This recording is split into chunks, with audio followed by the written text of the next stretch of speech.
Hello. Hello, I'm so glad I get to share a devotional with you today. He turned the sea into dry land. They passed through the waters on foot. Come, let us rejoice in him. Psalm 66, verse 6. It is a profound statement that through the waters, the very place where we might have expected nothing but trembling, terror, anguish, and dismay, the children of Israel stopped to rejoice in him. How many of us can relate to this experience? Who of us, right in the midst of our time of distress and sadness, have been able to triumph and rejoice as the Israelites did? How close God is to us through his promises, and how brightly those promises shine.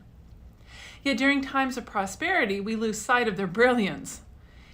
In the way the sun at noon hides the stars from sight, his promises become indiscernible. But when night falls, the deep dark night of sorrow, a host of stars begin to shine, bringing forth God's blessed constellations of hope and promises of comfort from his word. Just as Jacob experienced at Jabbok, it is only once the sun sets, the angel of the Lord comes, wrestles with us, and we can overcome.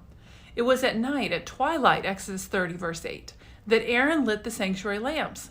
And it is often during nights of trouble that the brightest lamps of believers are set ablaze. It was during a dark time of loneliness and exile that John had the glorious vision of his Redeemer. Many of us today have our Isle of Patmos, which produces the brightest memories of God's enduring presence, uplifting grace, and love in spite of solitude and sadness. How many travelers today, still passing through the Red Sea and Jordan rivers of earthly affliction, will be able to look back from eternity, filled with memories of God's great goodness, and say, we passed through the waters on foot.